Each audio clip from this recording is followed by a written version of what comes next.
Erravalli farm house లో కేసీఆర్ తో కేటీఆర్ హరీష్ రావు భేటీ అయినట్టు తెలుస్తోంది. ఇదే అంశానికి సంబంధించిన మరింత పూర్తి సమాచారం మా చీఫ్ న్యూస్ కోఆర్డినేటర్ రాధాకృష్ణ అందిస్తారు. Radhakrishna. Good afternoon Sandeep. Erravalli farm house లో కేసీఆర్ తో హరీష్ రావు, మాజీ మంత్రి హరీష్ రావు, అదేవిధంగా కేటీఆర్ ఇద్దరు కూడా భేటీ అయినట్టుగా తెలుస్తోంది. సో ఇది కీలకమైన ప్రాధాన్యతమైన భేటీగా గుర్తించాల్సి ఉంటుంది. ఎందుకంటే గత 2-3 రోజులుగా జరుగుతున్న పరిణామాల సంబంధించి కేసీఆర్ తో కేటీఆర్ హరీష్ రావు భేటీ అయినట్టుగా తెలుస్తా ఉంది. ఎందుకంటే మొన్న ఎంపీ అంటే బీజేపీకి ఎంపీకి సంబంధించి సీఎం రమేష్ చేసినటువంటి వ్యాఖ్యల నేపథ్యంలో ఈ భేటీకి చాలా ప్రాధాన్యత సంతరించుకుందని చెప్పవచ్చు. బీజేపీలో బీఆర్ఎస్ విలీనం చేయడానికి కేటీఆర్ తన వద్దకు వచ్చాడంటూ సీఎం రమేష్ చేసిన వ్యాఖ్యలు ఇప్పుడు తెలంగాణ, ఆంధ్ర అంటే 2 తెలుగు రాష్ట్రాల్లో సంచలనంగా మారాయని చెప్పవచ్చు. ఈ నేపథ్యంలో కాస్త ఈ యొక్క మొత్తంగా కూడా ఈ పరిణామాల పైన బీఆర్ఎస్ క్యాడర్ కొంత ఆందోళనలో ఉన్నది అని చెప్పేసి ఒక చర్చ జరుగుతా ఉంది. ఎందుకు పదే పదే బీజేపీలో బీఆర్ఎస్ విలీనం అంటూ, పొత్తు అంటూ ఇట్లాంటి మాటలు కావచ్చు, ఇట్లాంటి ప్రచారం తెరపైకి రావడం, అది అల్టిమేట్ గా బీఆర్ఎస్ కు నష్టం జరుగుతుంది అని చెప్పేసి, నష్టం జరిగే అవకాశం ఉంది అని చెప్పేసి ఓ చర్చ ఉంది. ఎందుకంటే భవిష్యత్తులో ఇప్పుడు స్థానిక సంస్థల ఎన్నికలు రాబోతున్నాయి, అదేవిధంగా జూబ్లీహిల్స్ ఉప ఎన్నికలు రాబోతున్నాయి. ఇలాంటి నేపథ్యంలో ఈ ప్రచారం కనుక దీన్ని కంటిన్యూ చేసి ప్రచారం తిప్పికొట్టకపోతే అది అల్టిమేట్ గా బీఆర్ఎస్ కు తీవ్ర నష్టం చేకూరుస్తుంది అని చెప్పేసి పార్టీలోని సీనియర్ నాయకులు చర్చించుకుంటున్నారు. ఇదే విషయాన్ని కేటీఆర్ హరీష్ రావు దృష్టికి కూడా తీసుకొచ్చినట్టుగా తెలుస్తోంది. సో దీంతో ఈ మొత్తంగా కూడా ఈ 2-3 రోజుల పరిణామాల నేపథ్యంలో కేసీఆర్ తో కేటీఆర్ అదేవిధంగా హరీష్ రావు భేటీ అయ్యారు. సో దీంతో పాటుగా ప్రస్తుతం రాష్ట్రంలో నెలకొన్నటువంటి తాజా రాజకీయ పరిణామాలు, అనేక అంశాలపై వీళ్ళు కేసీఆర్ తో ఇద్దరు కూడా చర్చించే అవకాశం ఉన్నట్టుగా తెలుస్తా ఉంది.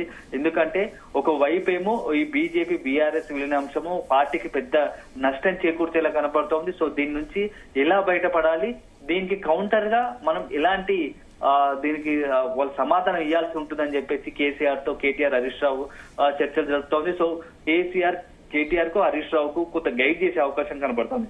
సో ఇదొక అంశం అయితే, ఇక మరొక అత్యంత ప్రాధాన్యకర అంశం ఏంటంటే కవిత అంశంలో. సో కవిత అంశం రోజు రోజుకు పెండింగ్ లో ఉండడం వల్ల అది కూడా పార్టీకి కొంత నష్టం చేకూర్చే అవకాశం కనిపిస్తా ఉంది తెలుసు. ఎందుకంటే ఇప్పటికే జాగృతి ఆధ్వర్యంలో రోజుకొక కార్యక్రమంతో తెలంగాణ వ్యాప్తంగా ఎమ్మెల్సీగా ఉన్నటువంటి కవిత వెళ్తున్నారు. రోజు సమావేశాలు పెడుతున్నారు, మీటింగులు పెడుతున్నారు, ప్రెస్ మీట్లు పెడుతున్నారు. సో ఒకవైపు బీఆర్ఎస్ కు సమాంతరంగా జాగృతి యాక్టివిటీ కొనసాగుతోంది. సో ఇలాంటి యాక్టివిటీ వల్ల అది అల్టిమేట్ గా బీఆర్ఎస్ కూడా కొంత నష్టం చేకూర్చే అవకాశం ఉంది. ఎందుకంటే బీఆర్ఎస్ లోని కొంతమంది నాయకులు కవిత వైపు చూసే అవకాశం ఉంటుంది. సో పార్టీలో ఒక చీలిక లాంటిది ఏర్పడే అవకాశం ఉంటుంది. సో ప్రస్తుతానికి ఇప్పటికిప్పుడు ప్రమాదం లేకుండా భవిష్యత్తులో జిహెచ్ఎంసీ ఎన్నికల విషయంలో కావచ్చు, స్థానిక సంస్థల ఎన్నికల్లో ఒకవేళ గనక జాగృతి నుంచి కూడా పోటీకి దిగితే మాత్రం అప్పుడు పరిస్థితులు కొంత ఇబ్బందికరంగా మారుతాయి. ఎందుకంటే ఇప్పటి వరకు ఒక్కటిగా ఉన్నటువంటి కవిత, అన్ని గ్రూపులు బీఆర్ఎస్ ఒకటిగా ఉన్నటువంటి బీఆర్ఎస్ ఇప్పుడు కవిత ఒకవేళ జాగృతి నుంచి బయటకు పోటీ చేస్తే అది కొంత పార్టీకి ఏదైతే అనుకూలంగా ఓటు బ్యాంకు చీలే అవకాశం ఉంటుంది. కాబట్టి కవిత విషయంలో ఏం చెయ్యాలి, కవిత ఇలాగే వదిలేస్తే అది మరింత అంటే కవిత వల్ల మరింత డ్యామేజ్ జరిగే అవకాశం ఉందని చెప్పేసి కూడా కేటీఆర్ హరీష్ రావు కేసీఆర్ కు వివరించినట్టుగా తెలుస్తోంది. ఎందుకంటే ఇటీవల చూసాము, అటు సింగరేణికి సంబంధించి గౌరవ అధ్యక్షురాలుగా తీసివేసినప్పటికీ ఆమె యాక్టివిటీ మాత్రం ఇంకా దానికి గతంతో పోలిస్తే యాక్టివిటీ పెరిగిందని చెప్పవచ్చు. శిక్షణ తరగతుల పేరుతో యువతకు శిక్షణ తరగతుల పేరుతో మొత్తం సమావేశాలు పెడతా ఉంది, ప్రెస్ మీట్లు పెడతా ఉంది. ఆయా జిల్లాలకు సంబంధించి యువత, కార్మిక అన్ని వర్గాలను మమేకం చేసేలా కొంత యాక్టివిటీ పెంచింది. సో ఈ నేపథ్యంలో ఎందుకంటే మొన్న మాట్లాడిన సందర్భంలోనే కవిత శిక్షణ తరగతుల సమావేశం మాట్లాడుతూ ఇక జిహెచ్ఎంసీలో 150 వార్డులో కూడా జాగృతి ప్రతాపం ఏందో చూపించాలి, సత్తా ఏందో చూపించాలి అని చెప్పేసి మాట్లాడడం వెనుక చూస్తా ఉంటే జిహెచ్ఎంసీ ఎన్నికల్లో కవిత పోటీ చేయడానికి సిద్ధపడుతున్నారేమో అనే ఒక చర్చ కూడా ఉంది. సో ఇది జరిగితే మాత్రం అల్టిమేట్ గా కవిత విషయం వల్ల కవిత కనుక అట్లే పొలిటికల్ గా యాక్టివేట్ అయితే అది బీఆర్ఎస్ కు నష్టం చేకూరుస్తుంది. సో ఈ అన్ని పరిణామాల నేపథ్యంలో ఒకటి కవిత అంశము, అదేవిధంగా బీజేపీ బీఆర్ఎస్ లో విలీన అంశం, వీటితో పాటుగా ప్రస్తుతం రాష్ట్రంలో హాట్ టాపిక్ గా మారినటువంటి బీసీలకు 42% రిజర్వేషన్, దీనికి సంబంధించి ఇప్పటికే కాంగ్రెస్ కొద్దిగా ముందు వరుసలో ఉంది. కాంగ్రెస్ పొలిటికల్ గా ఈ బీసీల 42% రిజర్వేషన్ పైన కొంత మొండిపట్టుతో ఉంది. సో కొంత బీసీలలో నమ్మకం కలిగించేందుకు కాంగ్రెస్ ప్రభుత్వం ప్రయత్నం చేస్తుంది. కాంగ్రెస్ కు బీసీలు కూడా నమ్మే పరిస్థితి వస్తుందేమో. అదే జరిగితే బీఆర్ఎస్ కు రాజకీయంగా కొంత నష్టం జరిగే అవకాశం ఉంటుంది. ఎందుకంటే బీసీలో 42% రిజర్వేషన్ అమలు చేయడానికి కాంగ్రెస్ కష్టపడుతుంది, అన్ని విధాల ప్రయత్నాలు చేస్తా ఉంది అని చెప్పేసి ఒక మెసేజ్ పాస్ చేయడంలో కాంగ్రెస్ ఇటీవల కాలంలో చేస్తున్నటువంటి ప్రయత్నాలు దానికి సక్సెస్ఫుల్.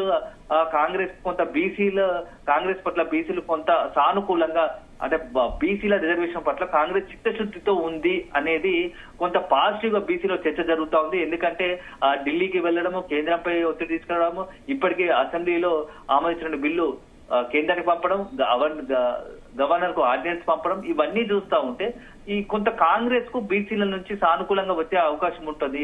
సో ఎందుకంటే తెలంగాణలో మెజార్టీగా ఉన్నటువంటి బీసీలు కాంగ్రెస్ కనుక అనుకూలంగా మారితే అది రాజకీయంగా ఇబ్బందికరంగా మారుతుంది. సో బీసీలను తమ వైపు తిప్పుకోవడానికి అదే సందర్భంలో రాష్ట్ర ప్రభుత్వం తరఫున కాంగ్రెస్ తీసుకుంటున్నటువంటి నిర్ణయాలు, ఎందుకంటే వచ్చే నెల 5, 6, 7 తేదీలో రాష్ట్ర ప్రభుత్వం మాత్రం సీఎం రేవంత్ రెడ్డి కూడా ఏకంగా ఢిల్లీకి వెళ్తూ 3 రోజులు అక్కడే ఉంటూ ధర్నా కూడా దిగుతున్నారు. సో ఈ ధర్నా విషయంలో ఈ బీసీ 42% రిజర్వేషన్ లో బీఆర్ఎస్ పార్టీ కాస్త వెనుకబడిందా?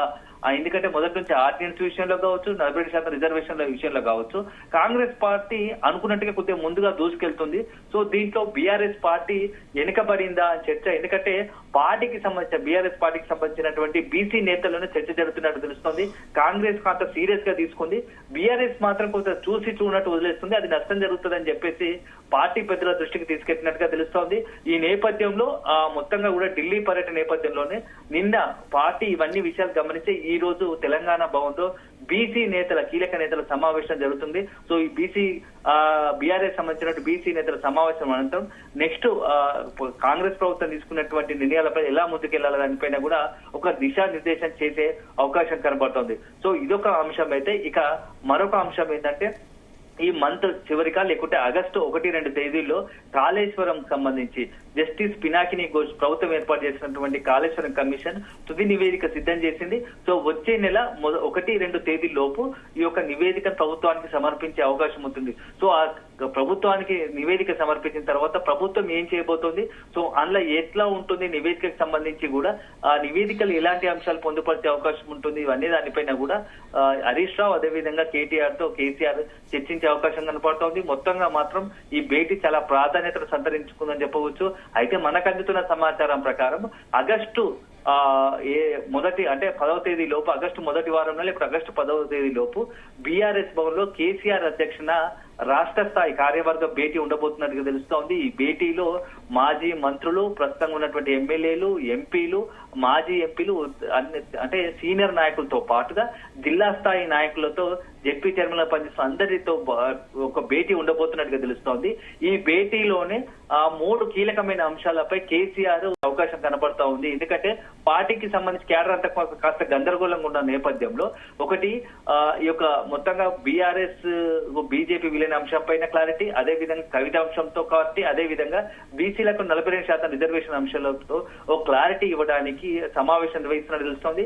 ఈ 3 అంశాల్లో ఈ ప్రాధాన్యత సంతరించుకున్న అంశాల్లో ఏకంగా బీఆర్ఎస్ అధినేతని ఈ సమావేశంలో ఒక దిశానిర్దేశం చేసే అవకాశం కనపడుతోంది. ఎందుకంటే ఏ క్షణంలోనైనా స్థానిక సంస్థలకు సంబంధించి, ఎందుకంటే 5, 6, 7 ఢిల్లీ సీఎం వాళ్ళ కాంగ్రెస్ ప్రభుత్వం సంబంధించినటువంటి పర్యటన తర్వాత స్థానిక సంస్థల ఎన్నికలకు సంబంధించి ఒక ప్రకటన వెలువడే అవకాశం ఉంటుంది. కాబట్టి ఆ లోపే క్యాడర్ కు ఒక సిగ్నల్ ఇవ్వాలి, ఒక స్పష్టమైన ఒక ప్రకటన చేయాల్సి ఉంటుంది. కాబట్టి ఈ లోపే 7 తారీఖు లోపు మొదటి వారంలో లేకపోతే 10వ తేదీ లోపు ఒక రోజున మాజీ సీఎం కేసీఆర్ అధ్యక్షతన ఒక బీఆర్ఎస్ తెలంగాణ భవన్ లో కార్యవర్గ సమావేశం ఏర్పాటు చేసి మొత్తం క్యాడర్ కు, అన్ని స్థాయి పార్టీ నేతలకు, క్యాడర్ కు ఒక దిశానిర్దేశం చేసే అవకాశం ఉన్నట్టు తెలుస్తోంది.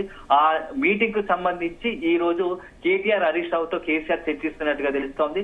సో మొత్తానికైతే మీటింగ్ ఎప్పుడు ఉండబోతుంది ఏదనే దానిపైన ఈ రోజు కానీ రేపు కానీ దీనికి సంబంధించి ఒక ప్రకటన కూడా బీఆర్ఎస్ తరఫున వెలువడే అవకాశం ఉన్నట్టుగా తెలుస్తా ఉంది. Sandeep. Right, thank you Radhakrishna.